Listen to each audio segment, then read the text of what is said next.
London से India की ओर आने वाला विमान विमानतल पर उतरने को तैयार था। विमान परिचारिका घोषणा कर रही थी, कृपया यात्रीगण अपनी पेटी बांध ले। अचानक रोमी की तंद्रा भंग हुई। उसका दिल जोरों से धड़क रहा था। उसने एक नजर गोद में सो रही नन्ही बेटी परी की ओर देखा। मासूम कितनी बेखबर है जिंदगी में हुए हादसों से। नहीं जानती नियति ने उससे जीवन की धूप से बचाने वाला वो छायादार दरख्त छीन लिया है। हाय नन्ही सी मेरी बच्ची, कैसे जान पाएगी कि पिता का साया क्या होता है। इस दुधमुही बच्ची पर भी तरस नहीं खाया प्रकृति ने। कितनी खुशी से उसने रणवीर के साथ अपने जीवन की शुरुआत की थी। रणवीर भी एक अच्छे और समझदार पति साबित हुए। उसे याद आ रहा है वो वक्त जब रणवीर के साथ उसका ब्याह तय हुआ था। कितना डर गई थी वो। एक तो रईस ठाकुरों के खानदान से, उस पर विदेश का ना जाने कितना रंग चढ़ा होगा उन पर। शराब के नशे में झूमते रणवीर का चेहरा डरा देता था उसे। आसपास मंडराती तितलियों की कल्पना मात्र से काम जाती थी वो। राजस्थान के एक छोटे से गांव जड़ावता की रहने वाली मध्यवर्गीय परिवार की ग्रेजुएट पास रोमी कैसे निर्वाह कर पाएगी। मगर उसकी खुशी का ठिकाना ना रहा जब उसकी ये सारी कल्पनाएं थोती साबित हुई। रणवीर उसकी कल्पनाओं से कहीं बेहतर साबित हुए। उन्होंने न केवल ऊंची पढ़ाई हासिल की थी बल्कि उनके व्यवहार में भी वे ऊंचाइयां थी। रणवीर हमेशा ध्यान रखते थे कि कहीं रोमी को अकेलापन महसूस ना हो। लंदन जाते ही उन्होंने वहां के अच्छे भारतीय परिवारों से उसकी जान पहचान करा दी थी, जिन्होंने पराई जमीन पर अपनेपन का एहसास दिया रोमी को। फिर परिवार में बेटी परी का आना जश्न था उनकी जिंदगी में। कितनी धूमधाम से पार्टी दी थी रणवीर ने। सभी मिलने जुलने वालों ने ढेर शुभकामनाओं से नवाजा था उसे, मगर किसी की मंगल कामना काम न आई। परी 10 माह की भी नहीं हुई थी कि ऑफिस से लौटते हुए रणवीर की कार सड़क हादसे की शिकार हो गई। हादसा इतना भयानक था कि रोमी की जिंदगी के सारे रंग छीन ले गया और एक कभी ना खत्म होने वाला इंतजार दे गया माँ बेटी को।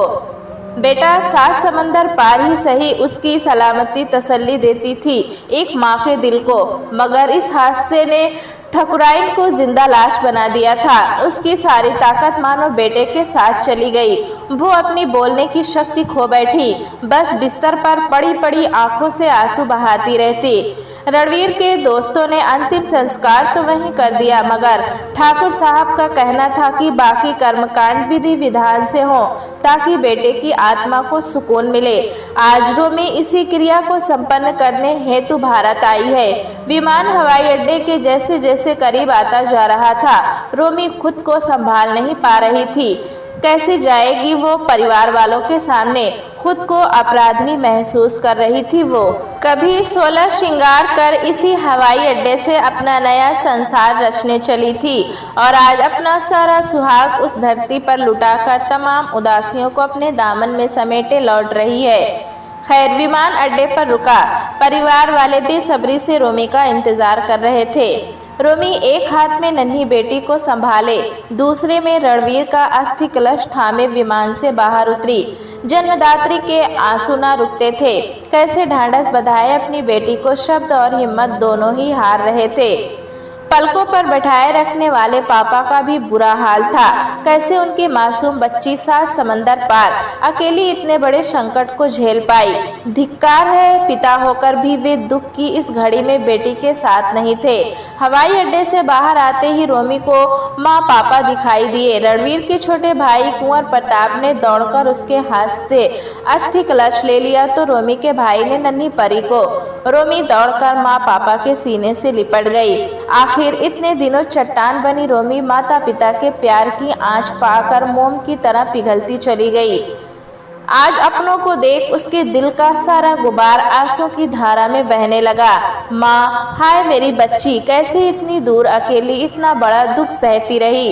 हे प्रकृति, मेरी फूल सी बच्ची पर जरा भी रहम ना किया। अरे इस नन्ही बच्ची ने क्या बिगाड़ा था किसी का, जो होते ही सिर से बाप का साया तक छीन लिया। उजड़ी मांग और जिंदगी के सारे रंग खो चुकी रोमी ससुराल पहुंची तो सासू माँ को निष्प्राण देख उसका जी भर आया। हवेली में रणवीर का क्रियाक्रम पूरे विधि विधान से किया गया। ठकुराइन बिस्तर पर पड़े पड़े कभी बहू की उजड़ी मांग को देखती तो कभी नन्ही पोती को। बस बहते आंसू ही उसकी व्यथा कह पाते और कर भी क्या सकती थी वो। अपने और परी के प्रति घर वालों का स्नेह देख रोमी को तसल्ली थी कि वो अपनी जमीन पर अपनों के बीच लौट आई। अब भला विदेश जाकर वो क्या करेगी?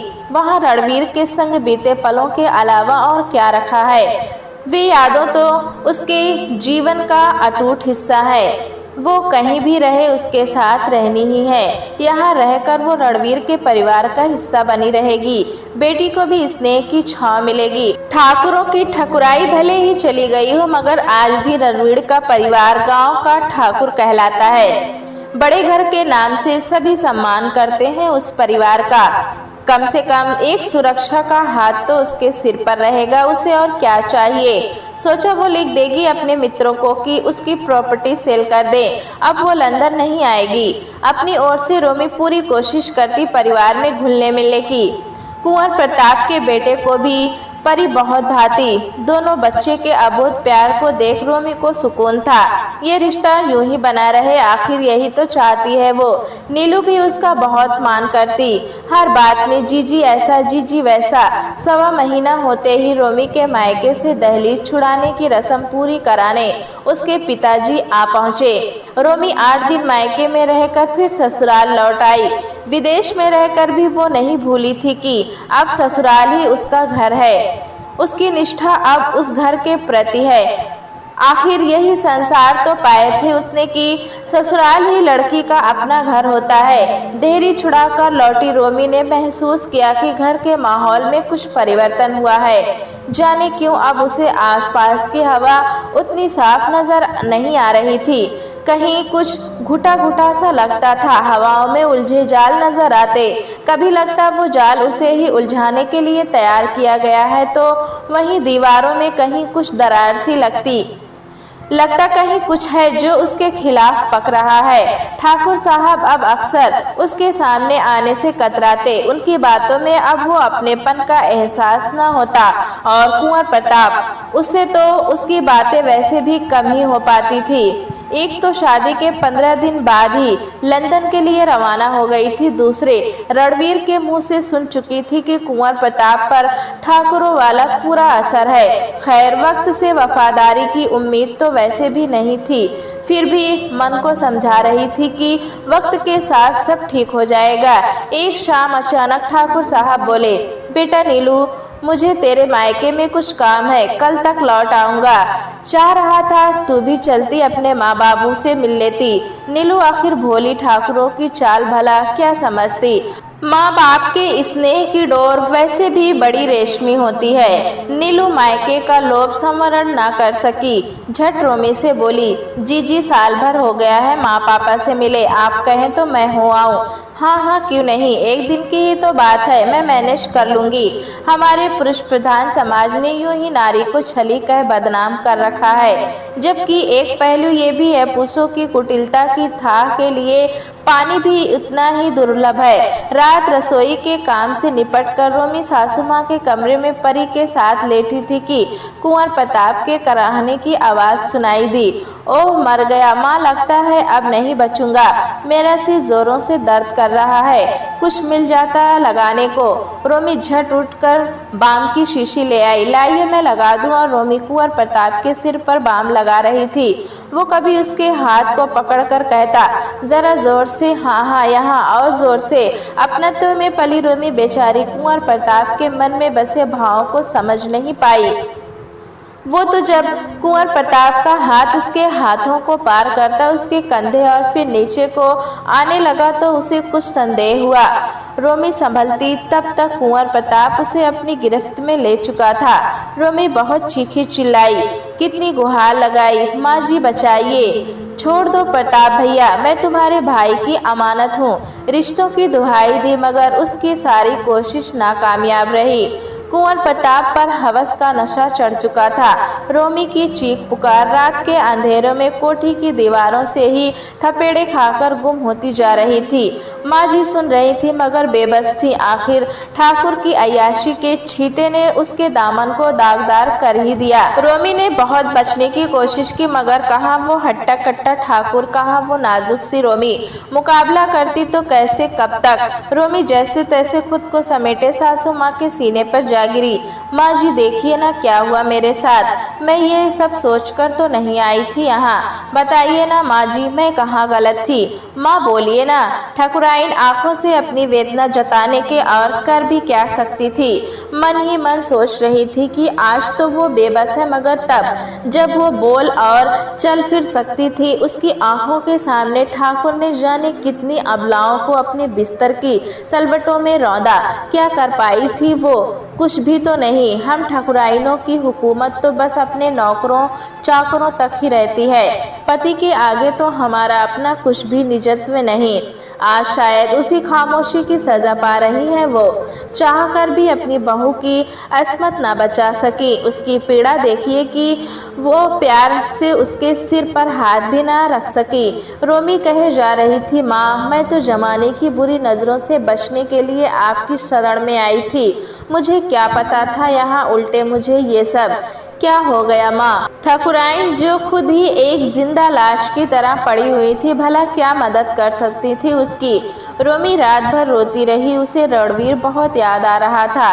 कहाँ वो नारी के प्रति सुलझी दृष्टि रखने वाला, कहाँ कुंवर प्रताप। आश्चर्य, ये उसी का भाई है। सच कहा था रणवीर ने कि कुंवर प्रताप में ठाकुरों वाली बुद्धि है मगर मुझे ही शिकार होना था।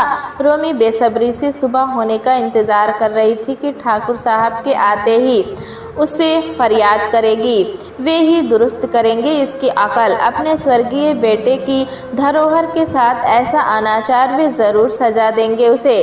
ठाकुर के आते ही रोमी ने रो रो कर सारी व्यथा बयां कर दी। ठाकुर ने सुनते ही कुंवर प्रताप पर दहाड़ना शुरू कर दिया। क्या क्या ना कहा, सिर्फ हाथ उठाना भर रह गया था। रोमी तो डर गई थी कहीं बात खतरनाक मोड़ ना अख्तियार कर ले। वे रोमी को देख बोले जा रहे थे, बेटी क्या करूं इस नामुराद का। अब तू ही कह, इस बुढ़ापे में एक यही तो आसरा है हमारा। घर से निकाल भी नहीं सकता उसे। नारी मन भावुक होता है, फिर बाप जैसे रिश्ते पर तो संशय का प्रश्न ही नहीं उठता।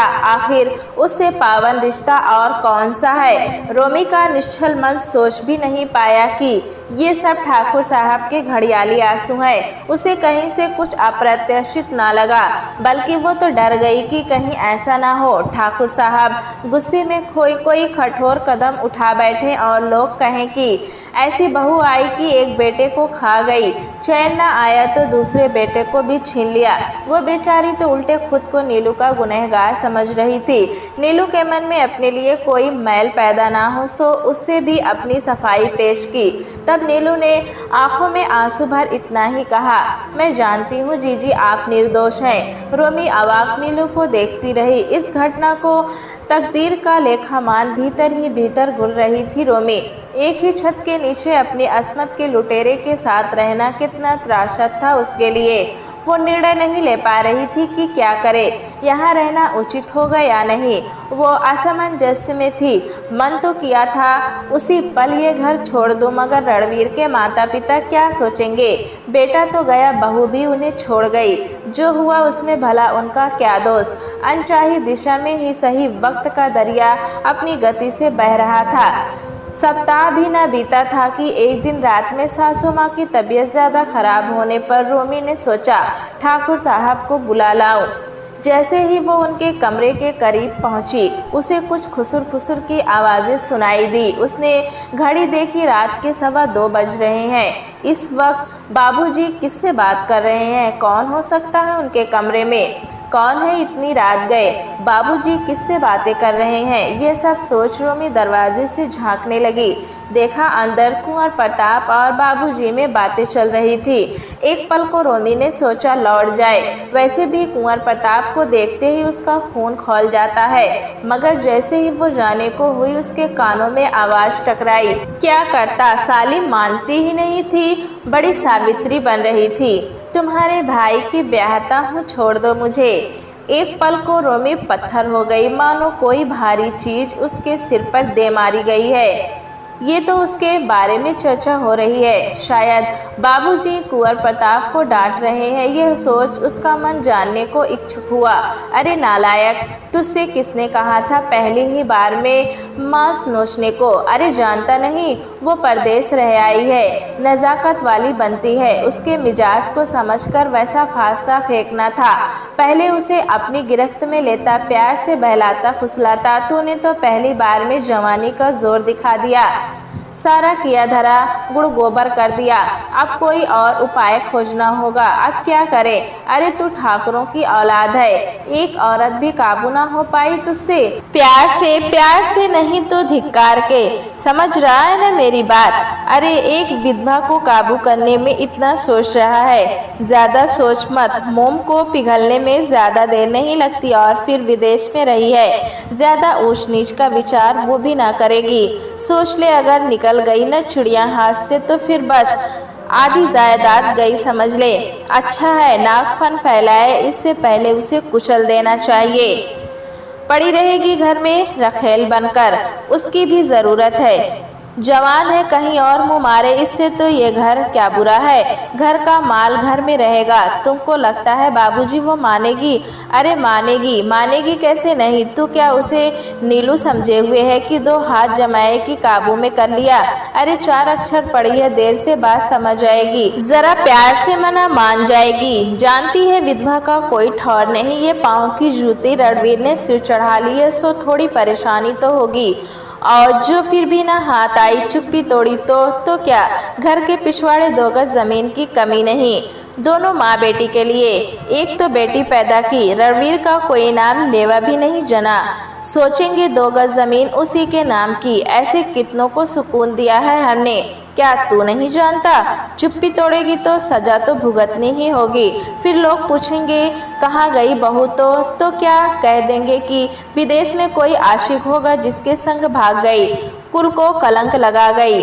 अरे जिंदा रहेगी तो हमारे लिए आफत ही पैदा करेगी। छी, इतनी गंदी बात कोई ससुर अपनी बहू के लिए कैसे कह सकता है? रोमी पत्थर हो गई। बाबूजी का ऐसा घिनौना रूप, जिसे वट वृक्ष समझ उसकी छांव में आश्रय की तलाश में आई थी, वही नागफनी बन उसे लहूलुहान कर गया। उसने कभी सपनों में भी न सोचा था कोई इस हद तक गिर सकता है। उसे यकीन नहीं आ रहा था।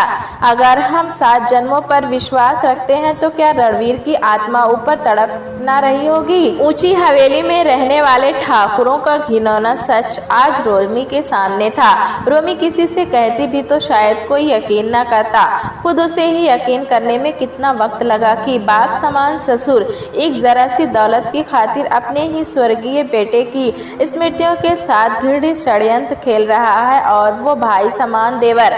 कहते हैं कि भाई बायां हाथ होता है, उसको खोना जीवन की आधी उपलब्धि खो जाना है। मगर यहाँ तो आंखों पर दौलत का ऐसा मोटा चश्मा चढ़ा है कि मातम भी जश्न दिखाई दे रहा है उन्हें। उफ, वो तो सोच कर आई थी कि रणवीर के जाने के बाद उसके परिवार वाले अपने बेटे की इस निशानी को सिर आंखों पर बिठा कर रखेंगे। पिता का साया उठ गया तो क्या, कम से कम दादा दादी चाचा चाची हाथ तो होगा उसके सिर पर। वहाँ पराई जमीन पर तो वो अपने संस्कार ही भूल जाए शायद। कितनी गलत थी उसकी सोच तब। यहाँ तो मानो इंसानियत मर गई है उनकी। आज दोनों माँ बेटी की जान के लाले पड़ गए हैं। उसने तो कभी दौलत की चाह भी ना की थी।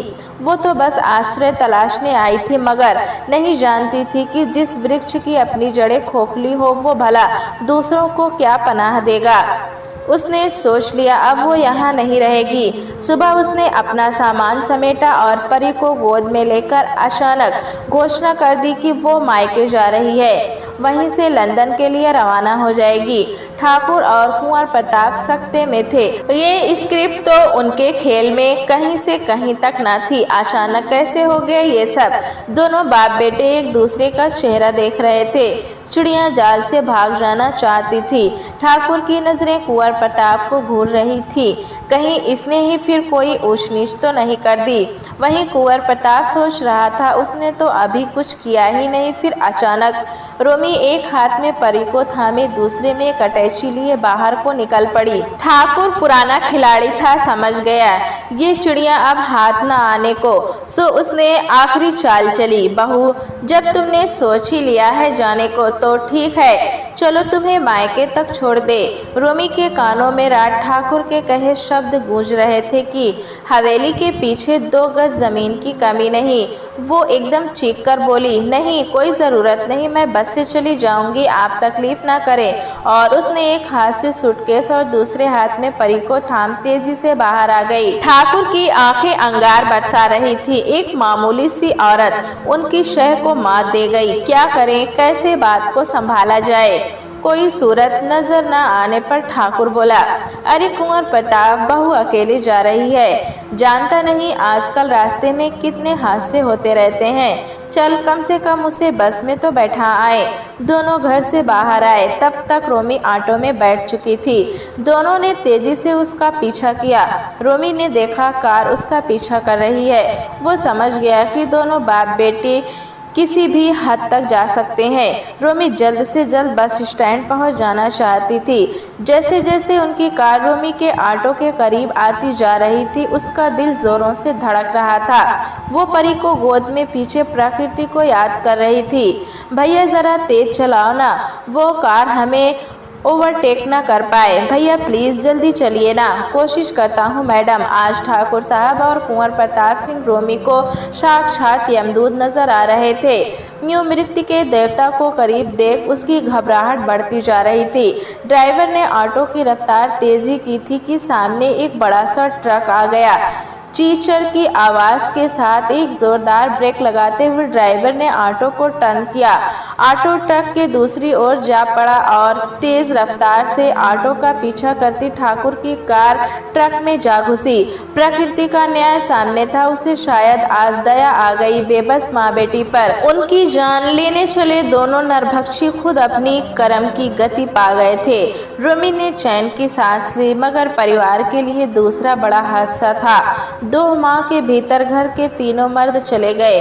गांव में गहरे शोक की लहर दौड़ गई। कोठी में गांव वालों की भीड़ जमा हो गई। लोग अफसोस कर रहे थे कि इस घर का दुर्भाग्य देखो, कोई मर्द नहीं, 3 विधवाएं, मानो तीनों अभिशापित हों। कैसे संभालेंगे खुद को? पुरुष चाहे कितना ही निकम्मा क्यों न हो, समाज की आंखों में वही स्त्री का रक्षक होता है। मगर कैसे समझाए रोमी उस समाज को कि यहाँ तो रक्षक ही भक्षक बने हुए थे।